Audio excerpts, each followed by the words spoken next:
जय श्री कृष्ण भक्तजनों, राधे राधे। चातुर्मास में से सबसे पावन मास कार्तिक मास है। कार्तिक मास में भगवान नारायण और तुलसी माता की आराधना करने से व्यक्ति के सभी पाप दूर होते हैं और उसे बैकुंठ की प्राप्ति होती है। तो आइए अब हम कार्तिक मास महात्म्य के 22वें अध्याय का वाचन करते हैं, जिसका प्रारंभ एक दोहे के साथ होता है। 22वें अध्याय की जब लिखने लगी हूँ बात, श्री प्रभु प्रेरणा प्राप्त कलम आ गई हाथ। तो भक्तजनों, जब राजा पृथु ने नारद जी से पूछा, हे देवर्षि, कृपया आप अब मुझे बताइए कि वृंदा को मोहित करके विष्णु जी ने क्या किया और फिर वह कहाँ गए। इस पर नारद जी कहते हैं, जब देवता स्तुति कर मौन हो गए, तब भगवान शंकर जी ने सब देवताओं से कहा, हे ब्रह्मादिक देवताओं, जलंधर तो मेरा ही अंश था, उसे मैंने तुम्हारे लिए नहीं मारा है, ये मेरी ही सांसारिक लीला थी। फिर भी आप लोग सत्य कहिए कि इससे आप सुखी हुए या नहीं। तब ब्रह्मादिक देवताओं के नेत्र हर्ष से खिल गए और उन्होंने भगवान शिव जी को प्रणाम कर विष्णु जी का वह सब वृत्तांत सुनाया, जो उन्होंने बड़े प्रयत्न से वृंदा को मोहित किया था और वृंदा अग्नि में प्रवेश कर परम गति को प्राप्त हुई थी। देवताओं ने यह भी कहा कि तभी से वृंदा की सुंदरता पर मोहित हुए विष्णु उनकी चिता की राख लपेट कर इधर उधर घूम रहे हैं। अतएव आप उन्हें समझाइए, क्योंकि ये सारा चराचर आपके अधीन है।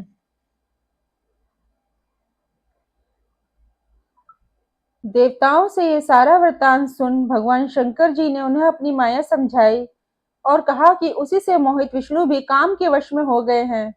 परंतु महादेवी उमा, त्रिदेवों की जननी, सब परे वह मूल प्रकृति परम मनोहर और वही गिरिजा भी कहलाती हैं। अतएव विष्णु का मोह दूर करने के लिए आप सब उनकी शरण में जाइए। शंकर जी की आज्ञा से सब देवता मूल प्रकृति को प्रसन्न करने चले। उनके स्थान पर पहुंचकर उनकी बड़ी स्तुति की। तब यह आकाशवाणी हुई कि हे देवताओं, मैं ही तीनों प्रकार के तीनों गुणों से पृथक होकर स्थित सत्य गुण से गौरा, रजोगुण से लक्ष्मी और तमोगुण से ज्योति रूप हूँ। अतएव आप सब लोग मेरी रक्षा के लिए उन देवियों के पास जाओ, तो वे तुम्हारे मनोरथों को पूर्ण कर देंगी। यह सब सुनकर भक्तजनों, देवता भगवती के वाक्यों का आदर करते हुए गौरी, लक्ष्मी और सरस्वती को प्रणाम करने लगे। सब देवताओं ने भक्ति पूर्वक उन सब देवियों की प्रार्थना की। स्तुति से तीनों देवियां प्रकट हो गईं। सभी देवताओं ने खुश होकर निवेदन किया। तब उन देवियों ने कुछ बीज देकर कहा, इसे ले जाकर बो दो, तो तुम्हारे सब कार्य सिद्ध हो जाएंगे। ब्रह्मादिक देवता उन बीजों को लेकर विष्णु जी के पास गए। वृंदा की चिता भूमि में डाल दिया गया। उन बीजों से धात्री, मालती और तुलसी प्रकट हुई। बीज से धात्री, लक्ष्मी के बीज से मालती और गौरी के बीज से तुलसी प्रकट हुई। विष्णु जी ने ज्यों ही उन स्त्री रूप वाली वनस्पतियों को देखा, तो वे उठ बैठे, कामासक्त चित्त से मोहित हो उनसे याचना करने लगे। धात्री और तुलसी ने उनसे प्रीति की। विष्णु जी सारा दुख भूल देवताओं से नमस्कृत हो अपने लोक बैकुंठ में चले गए। वह पहले की तरह सुखी होकर शंकर जी का स्मरण करने लगे। ये आख्या शिव जी की भक्ति देने वाला है। इस प्रकार भक्तजनों, 22वें अध्याय का समापन यही होता है। अब इससे आगे की कथा 23वें अध्याय में सुने। 23वां अध्याय, वर्णन आंवला तुलसी जान, पढ़ने सुनने से कमल हो जाता कल्याण। नारद जी कहते हैं, हे राजन, यही कारण है कि कार्तिक मास के व्रत उद्यापन में तुलसी की जड़ में भगवान विष्णु की पूजा की जाती है। तुलसी भगवान विष्णु को अधिक प्रीति प्रदान करने वाली मानी गई है। तो भक्तजनों, मेरे साथ कहिए, जय श्री नारायण, जय श्री नारायण, जय श्री नारायण। नारद जी फिर कहते हैं कि हे राजन, जिसके घर में तुलसी वन है, वह घर तीर्थ स्वरूप है। वहां यमराज के दूत नहीं आते। तुलसी का पौधा सभी पापों का नाश करने वाला तथा अभीष्ट कामनाओं को देने वाला है। जो श्रेष्ठ मनुष्य तुलसी का पौधा लगाते हैं, वे अकाल मृत्यु को प्राप्त नहीं होते। नर्मदा का दर्शन, गंगा का स्नान और तुलसी वन का संसर्ग, ये तीनों एक समान कहे गए हैं। जो तुलसी की मंजरी से संयुक्त होकर प्राण त्याग करता है, वह सैकड़ों पापों से युक्त ही क्यों ना हो, तो भी यमराज उसकी ओर नहीं देख सकते। तुलसी को छूने से कामिक, वाचिक, मानसिक आदि सभी पाप नष्ट हो जाते हैं। जो मनुष्य तुलसी दल से भगवान का पूजन करते हैं, वह पुनः गर्भ में नहीं आते, अर्थात उन्हें जन्म मरण के चक्र से छुटकारा मिल जाता है। तुलसी दल में पुष्कर आदि समस्त तीर्थ, गंगा आदि नदियां और विष्णु प्रभृति वाले देवता निवास करते हैं। नारद जी कहते हैं, हे राजन, जो मनुष्य तुलसी के काष्ठ का चंदन लगाते हैं, उन्हें सहज ही मुक्ति प्राप्त हो जाती है और उनके द्वारा किए गए पाप उनके शरीर को छू भी नहीं पाते। जहाँ तुलसी के पौधों की छाया होती है, वहीं पितरों की तृप्ति के लिए श्राद्ध करना चाहिए। जिसके मुख में, कान में और मस्तक पर तुलसी का पत्ता दिखाई देता है, उसके ऊपर यमराज भी दृष्टि नहीं डाल सकते, फिर दूतों की तो बात ही क्या है। जो प्रतिदिन आदर पूर्वक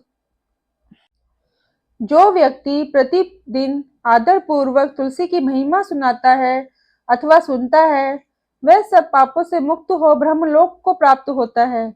इसी प्रकार आंवले का महान वृक्ष सभी पापों का नाश करने वाला है। आंवले का वृक्ष भगवान विष्णु को बेहद प्रिय है। इसके स्मरण मात्र से ही मनुष्य गोदान का फल प्राप्त करता है। जो मनुष्य कार्तिक में आंवले के वन में भगवान विष्णु की पूजा तथा आंवले की छाया में भोजन करते हैं, उसके भी पाप नष्ट हो जाते हैं। आंवले की छाया में मनुष्य जो भी पुण्य करता है, वह कोटि गुना हो जाता है। जो मनुष्य आंवले की छाया के नीचे कार्तिक में ब्राह्मण दंपत्ति को एक बार भी भोजन देकर स्वयं भोजन करता है, वह अन्न दोष से मुक्त हो जाता है। लक्ष्मी की प्राप्ति की इच्छा रखने वाले मनुष्य को सदैव आंवले से स्नान करना चाहिए। नवमी, अमावस्या, सप्तमी, संक्रांति, रविवार, चंद्र ग्रहण तथा सूर्य ग्रहण के दिन आंवले से स्नान नहीं करना चाहिए। जो मनुष्य आंवले की छाया में बैठकर पिंडदान करता है, उसके पितर भगवान विष्णु के प्रसाद से मोक्ष को प्राप्त होते हैं। जो मनुष्य आंवले के फल और तुलसी दल को पानी में मिलाकर स्नान करता है, उसे गंगा स्नान का फल प्राप्त होता है। जो मनुष्य आंवले के पत्तों और फलों से देवताओं का पूजन करता है, उसे स्वर्ण मणि और मोतियों द्वारा पूजन का फल प्राप्त होता है। कार्तिक मास में जब सूर्य तुला राशि में होता है, तब सभी तीर्थ, ऋषि, देवता और सभी यज्ञ आंवले के वृक्ष में वास करते हैं। जो मनुष्य द्वादशी तिथि को तुलसी दल और कार्तिक में आंवले की छाया में बैठकर भोजन करता है, उसके 1 वर्ष तक अन्न संसर्ग से उत्पन्न हुए पापों का नाश हो जाता है। नारद जी कहते हैं, जो मनुष्य कार्तिक में आंवले की जड़ में विष्णु का पूजन करता है, उसे श्री विष्णु क्षेत्रों के पूजन का फल प्राप्त होता है। आंवले और तुलसी की महत्ता का वर्णन करने में श्री ब्रह्मा जी भी समर्थ नहीं है। इसलिए धात्री और तुलसी जी की जन्म कथा सुनने से मनुष्य अपने वंश सहित भक्ति को पाता है। इस प्रकार भक्तजनों, कार्तिक मास महात्म्य के 23वें अध्याय का समापन यही होता है। अब इससे आगे की कथा अर्थात 24वें अध्याय का वाचन करते हैं। लिखवाओ निज दया से सुंदर भाव बताकर, कार्तिक मास 24वां अध्याय सुनो सुधाकर। राजा पृथु नारद जी से कहते हैं कि हे मुनि श्रेष्ठ, आपने तुलसी के इतिहास, व्रत, महात्म्य के विषय में बतलाया। अब कृपा करके मुझे यह बतलाइए कि कार्तिक मास में क्या और सभी देवताओं का पूजन होता है, यह भी विस्तार पूर्वक बताइए। इस पर नारद जी कहते हैं, पूर्व काल की बात है। सहय पर्वत पर करविकर में धर्मदत्त नामक विख्यात कोई धर्मज्ञ ब्राह्मण रहते थे। एक दिन कार्तिक मास में भगवान विष्णु के समीप जागरण करने के लिए वे भगवान के मंदिर की ओर चले। उस समय एक पहर रात बाकी थी। भगवान के पूजन की सामग्री साथ लिए जाते हुए ब्राह्मण ने मार्ग में देखा कि एक भयंकर राक्षसी आ रही है।